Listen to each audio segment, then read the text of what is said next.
Assalamualaikum warahmatullahi wabarakatuh. Halo, apa kabar semuanya? Jumpa lagi sama gue di channel kesayangan lo semua. Sebelum kita mulai ngobrol seru hari ini, gua mau ngomong sesuatu dulu nih. Buat lo yang baru nemu channel ini, jangan lupa mampir dulu ke tombol subscribe. Tekan aja tuh, gratis, nggak bakal bikin lo miskin, malah bikin lo makin pinter dan waspada sama hal-hal di sekitar. Buat yang udah subscribe, like-nya jangan lupa dipencet. Terus kalau lo ngerasa video ini bakal berguna buat temen lo, komen siap atau apapun itu biar video ini makin ngetop. Deal? Oke, lanjut. Jadi gini, hari ini gue mau ngajak lo ngobrol panjang lebar tentang topik yang agak berat, agak mistis, tapi sering banget terjadi dan jarang banget disadari sama orang. Topik ini penting banget buat kita bahas, terutama buat lo yang lagi ngerasa hidup berhenti di tempat. Judulnya, Kena Sihir Gembok, Gejala Mimpi Dikejar dan Hidup Stuck Tambah Cara Ruqyah Syariah Ampuh 12 Hari. Gue pengen lo bener-bener nangkep apa yang bakal gue omongin. Buka pikiran lo, tarik napas, duduk santai, siapin kopi, atau apapun itu. Karena kita bakal bedah tuntas dari A sampai Z. Apa itu sihir simbolisasi? Sebelum gue jelasin detail soal sihir gembok, lo harus paham dulu konsep dasarnya. Ini penting, dunia perdukunan atau black magic itu kerjanya pakai apa? Yang disebut simbolisasi. Artinya, mereka pakai benda-benda fisik buat mewakili apa yang mereka incar. Jadi nggak selalu harus pakai hal-hal ribet kayak di film horor Hollywood. Nggak harus pakai lilin hitam, tengkorak, atau ritual di kuburan tengah malam, pas bulan purnama. Itu semua cuma dramatisasi. Di dunia nyata, penyihir atau praktisi energi negatif itu orang-orang pinter. Mereka pakai benda-benda simple yang gampang dicari, murah dan gak mencurigakan. Tapi begitu benda itu diproses dengan ritual tertentu, jadinya bisa sangat berbahaya. Prinsipnya gampang. Mereka pengen ngirim energi negatif ke target dengan perantara benda yang udah diisi program tertentu. Benda itu jadi semacam remote control yang bisa ngaruh ke hidup target dari jarak jauh. Lucu ya, kayak main drone, tapi ini mainnya sama nasib orang. Kenapa pilih gembok? Nah, dari sekian banyak benda yang bisa dipakai buat simbolisasi, gembok jadi salah satu favorit. Kenapa? Karena artinya jelas banget. Gembok itu simbol penguncian, simbol penghalang, simbol sesuatu yang nggak bisa dibuka tanpa kunci. Jadi kalau lo mau mengunci hidup seseorang, pakai gembok, itu pilihan paling pas, secara simbolis. Penyihir kuno dan modern sama-sama paham kekuatan simbol. Mereka tahu kalau otak bawah sadar manusia itu ngerespon simbol dengan kuat. Jadi dengan ngelakuin ritual pakai gembok, mereka lagi ngeprogram alam semesta, alam jin, atau energi apapun yang mereka percaya buat ngunci hidup target. Barang-barang yang dibutuhkan dukun buat bikin sihir gembok. Sekarang gue jabarin detail banget, tahap demi tahap, gimana cara dukun atau praktisi ilmu hitam bikin sihir jenis ini.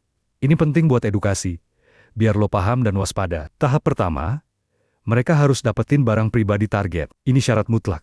Nggak bisa asal-asalan. Semakin personal barangnya, semakin kuat koneksi energinya. Barang-barang itu bisa berupa rambut atau kuku. Ini yang paling gampang dan paling kuat. Lo potong rambut di salon, rambut lo berserakan di lantai. Orang jahat bisa ngumpulin diam-diam, atau lo potong kuku, nyangkut di sembarang tempat. Kelihatannya sepele, tapi buat mereka, ini emas. Foto target. Foto yang jelas, terutama yang close up dan lagi sendirian. Foto itu katanya nyimpen energi orang yang ada di dalamnya. Makanya di beberapa budaya, orang percaya kalau foto jangan disembarangan dibuang, apalagi diinjak-injak. Bekas pakaian, kaos dalam, kaos kaki, celana dalam, apapun yang pernah nempel di badan target dan ada bekas keringatnya. Keringat itu mengandung DNA dan energi. Bekas sapu tangan atau tisu yang pernah dipakai. Pokoknya apapun yang nyerap cairan tubuh target, bahkan debu dari bekas injakan kaki. Ini level advance. Mereka bisa ambil tanah atau debu dari tempat target sering lewat, terus mereka proses. Debu kaki, katanya, punya koneksi sama jejak energi target. Semua barang ini, mereka kumpulin, mereka simpen, dan mereka siapin buat tahap berikutnya. Ritual pembuatan sihir gembok. Nah, setelah barang pribadi target terkumpul, sekarang masuk ke ritual inti. Dukun atau praktisi itu siapin gembok baru. Bisa gembok besi biasa, yang lo beli di toko bangunan. Ukuran bebas, dari yang kecil sampai yang gede. Mereka ambil gembok itu, terus mereka buka. Lalu mereka masukin barang-barang pribadi, target ke dalam gembok. Rambut, kuku, potongan foto, atau debu. Semua dimasukin ke sela-sela gembok. Ada juga yang ngelem atau nempel di bagian dalam gembok. Setelah itu, gembok ditutup lagi, tapi belum dikunci. Terus mereka bacain mantra-mantra. Ini bagian seremnya. Mantra ini bisa bermacam-macam, tergantung tradisi dan ilmu yang dipakai. Ada yang pakai bahasa Arab campur-campur, ada yang pakai bahasa lokal, ada yang pakai bahasa kuno, yang gak jelas artinya. Yang jelas, isinya pemanggilan jin atau makhluk halus buat bantuin ngeksekusi sihir ini. Selama baca mantra, mereka fokusin pikiran ke target. Mereka bayangin wajah target, bayangin hidup target, dan secara mental mereka perintahkan jin buat ngunci hidup target di semua aspek. Setelah mantra selesai, mereka kunci gembok itu sekenceng-kencengnya. Biasanya pakai gembok yang bagus, biar nggak gampang rusak. Kuncinya nggak disimpan, dibuang, dilempar, dihancurin. Ini simbolisasi paling penting. Dengan ngilangin kunci, mereka niatnya bikin sihir ini nggak bisa dibuka. Gembok terkunci, kunci hilang, maka target terkunci selamanya. Penempatan gembok sihir. Gembok yang udah dikunci rapat itu nggak cuma disimpan di sembarang tempat. Harus di tempat yang punya energi kuat atau tempat yang wingit. Biasanya ditaruh di kuburan. Tempat ini dianggap wingit karena banyak jin dan makhluk halus berkeliaran. Gembok yang ditaruh di kuburan dianggap dapat berkah energi dari alam kubur, sumur tua, atau dasar laut. Air dipercaya sebagai media yang bagus buat nyimpen energi. Gembok yang ditenggelamin dianggap energinya awet dan susah diusik. Pondasi rumah target. Ini yang paling bahaya. Kalau mereka bisa masuk ke rumah target, mereka bisa tanam gembok di bawah lantai, di dalam tembok, atau di sudut-sudut tersembunyi. Gembok itu akan terus-terusan mancarin energi negatif ke seluruh penghuni rumah. Pohon besar angker, pohon beringin, atau pohon-pohon besar lain yang dipercaya jadi tempat tinggal jin. Sawah, ladang, atau tanah kosong dekat rumah target. Pokoknya tempat yang sepi dan jarang dijamah orang. Gimana cara kerja sihir ini? Nah, ini yang penting dipahami. Sihir gembok ini kerjanya bukan kayak listrik yang nyalain lampu. Enggak. Prosesnya lebih halus, lebih bertahap. Begitu gembok ditaruh di tempatnya, dan ritual selesai, jin atau energi negatif yang ditugasin mulai bekerja. Mereka nempel ke target, ikut kemana-mana, dan mulai ngaruhin pikiran, perasaan, dan situasi di sekitar target. Cara kerjanya gini. Jin itu bisik-bisik ke pikiran bawah sadar target. Mereka tanemin sugesti negatif. Mereka bikin target ngerasa males, ngerasa nggak percaya diri, ngerasa pesimis, ngerasa semua usaha bakal gagal. Mereka juga bikin target gampang marah, gampang tersinggung, gampang curiga sama orang lain. Di level yang lebih tinggi, jin ini bisa ngaruhin orang-orang di sekitar target. Misalnya, kalau target lagi wawancara kerja, jin bisa bikin pewawancara ngerasa nggak srek sama target tanpa alasan jelas. Atau kalau target lagi deket sama calon jodoh, jin bisa bikin mereka berantem terus sampai putus. Intinya, sihir ini kerjanya dengan cara nutup semua jalan, nutup semua peluang, dan bikin target muter di tempat terus. Hasil yang diakibatkan sihir, simbolisasi gembok. Kalau udah kena sihir ini, efeknya bisa dirasain di berbagai lini kehidupan. Nggak cuma satu dua hal, tapi semuanya serba salah. Coba lo perhatiin gejalanya. Di bidang rezeki dan karir, orang yang kena sihir gembok biasanya ngerasa usahanya nggak pernah berhasil. Dagang sepi, kerja keras tapi nggak naik pangkat. Usaha baru selalu gagal di tengah jalan. Kalaupun ada rezeki masuk, cepet banget keluar lagi. Kayak ada lobang di kantong. Ada aja kebutuhan mendadak yang bikin duit habis. Di bidang jodoh dan rumah tangga, ini yang paling kelihatan. Jomblo susah dapat pasangan. Udah deket sama orang, tiba-tiba putus tanpa sebab jelas. Udah lamaran, batal mendadak. Kalau udah nikah, rumah tangga nggak adem. Berantem terus, soal sepele, susah punya anak padahal sehat-sehat aja. Atau kalau udah punya anak, anaknya sering sakit-sakitan. Di bidang kesehatan, badan sering nggak enak, capek terus.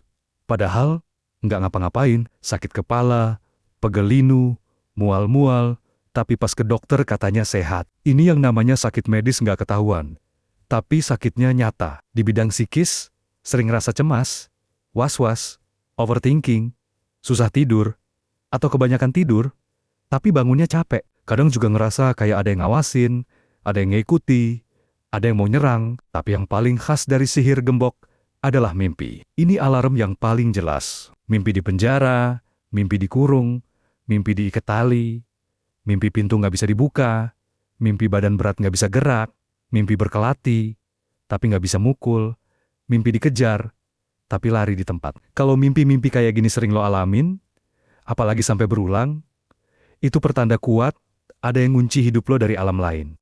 Bedanya sihir, gembok, sama masalah biasa. Gue tahu lo pasti mikir, Bang, gue juga sering ngerasa stuck.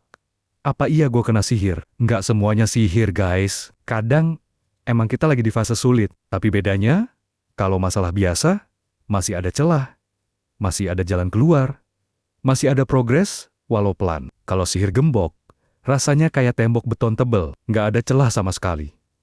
Udah usaha segala cara, tapi hasilnya nol. Bahkan kadang, makin usaha makin parah. Itu yang bikin frustrasi tingkat dewa. Solusi untuk semua kalangan. Sekarang gue mau ngasih pandangan solusi. Bukan cuma buat muslim, tapi buat semua orang yang ngerasa ada yang aneh dalam hidupnya. Buat lo yang muslim, solusi paling ampuh ya, balik ke Allah, ruqyah syariah pakai ayat-ayat Al-Quran. Surat Al-Anbiya, ayat 30, itu spesifik banget ngomongin soal membuka yang terkunci. Ayat ini ngajarin kalau Allah punya kuasa buat buka apapun, termasuk gembok-gembok gaib yang dipasang manusia. Caranya dengan bacain ayat itu ke air, terus diminum, dipakai mandi, dan disemprotin ke rumah. Lakuin rutin 12 hari berturut-turut.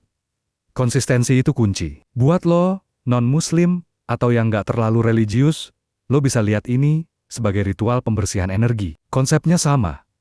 Pakai air yang udah didoain, atau diberi afirmasi positif. Lo bisa pakai doa sesuai kepercayaan lo, atau bahkan pakai afirmasi kayak aku bersihkan hidupku dari segala energi negatif yang menghalangiku. Ucapin itu berulang-ulang sambil fokus ke air. Terus airnya lo pakai mandi, lo minum, lo semprot ke lingkungan lo. Niatnya sama. Bersihin semua penghalang. Prinsipnya universal.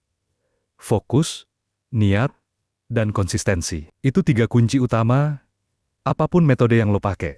Pencegahan lebih baik daripada ngobatin, mending cegah kan? Gini tipsnya, buat jaga diri dari kemungkinan sihir simbolisasi. Jaga barang-barang pribadi, rambut, kuku, foto, jangan dibuang sembarangan.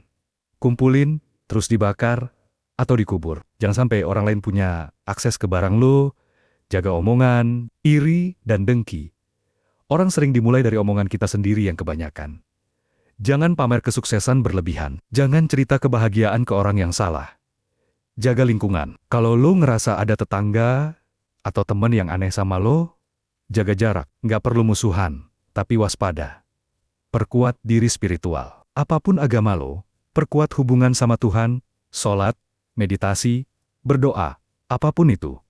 Energi positif dari atas itu, tameng paling kuat. Bersedekah atau berbagi. Energi positif yang lo kasih ke orang lain, apalagi yang butuh, itu akan balik ke lo dalam bentuk perlindungan. Peringatan keras. Gue harus kasih peringatan keras nih. Jangan sekali-kali lo nyoba balikin sihir atau nyari dukun buat mbaleng nih.